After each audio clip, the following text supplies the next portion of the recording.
Hi friends, అందరికీ నమస్తే. ఎలా ఉన్నారు? అంతా బాగున్నారా? బాబు వ్లాగ్స్కి స్వాగతం. మీకు మొన్న ఒకసారి చెప్పాను నేను, స్పీడ్గా సింపుల్గా చేసుకునే వంటకాలు. అంటే కువైట్లో టైం దొరకదండి వండుకోవడానికి, తినడానికి, చేయడానికి టైం దొరకదు.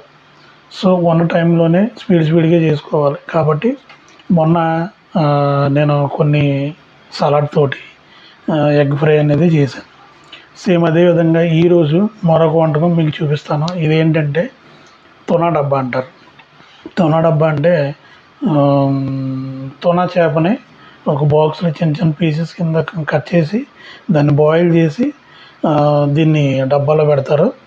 సో దాన్ని మనం చాలా రకాలుగా తింటారు. దాన్ని అసలు తునా అంటే ఏంటంటే వంజరం చేప ఉంటుంది కదా మన ఇండియాలో, వంజరం.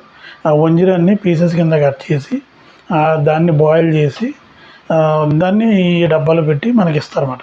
సో మనం తీసుకుంటాం.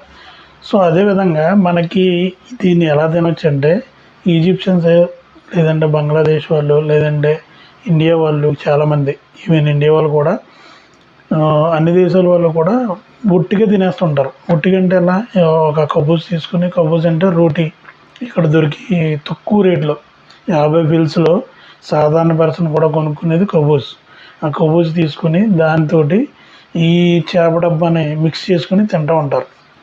అయితే ఇందులో కంపల్సరీగా నిమ్మకాయ పిండుకోవాలి పచ్చి తింటే. ఎందుకని పిండుకోవాలంటే కొంచెం నీచు స్మెల్ వస్తుంది. ఏ చేప అయినా సరే ఎంత వండినా ఎలా చేసినా కూడా నీచు వాసన వస్తుంది. అది రాకుండా ఉండాలంటే నిమ్మకాయ పిండుకోవడం అనేది తప్పనిసరి. ఓకేనా ఫ్రెండ్స్? కానీ నేనైతే అలా తినలేను, నాకు అలవాటు లేదు, నేను అలా తినలేను. సో దీన్ని తక్కువ టైంలో నేను వంట చేసి కుక్ చేసి మీకు చూపిస్తాను. చాలా స్పీడ్గా తినొచ్చు, చక్కగా బాగుంటుంది, టేస్ట్గా ఉంటుంది. సో చాలామంది ఈ తున డబ్బాని తక్కువ టైంలో యూజ్ చేయడానికి, తినడానికి దీన్ని వాడుతూ ఉంటారు. ఓకేనా ఫ్రెండ్స్?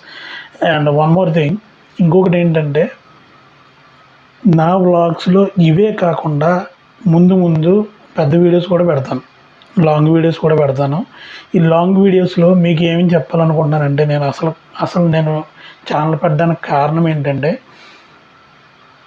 నా దినచర్య కాకుండా అసలు ఇక్కడ కువైట్ ఎందుకు, అసలు ఎలా కువైట్ స్టార్ట్ అయింది, కువైట్లో ఏ విధంగా ఈ బిజినెస్ అనేవి స్టార్ట్ అయ్యాయి, కువైట్ అనేది ఏ విధంగా డెవలప్ అయింది, కువైట్ యొక్క జీడిపి, కువైట్ యొక్క విస్తీర్ణం, భౌగోళిక పరిస్థితులు, వీటన్నిటి గురించి వివరించడానికి నేను ఈ ఛానల్ పెట్టాను. అయితే దీని యొక్క పుట్టుపూర్వోత్తరాలన్నీ కూడా మీకు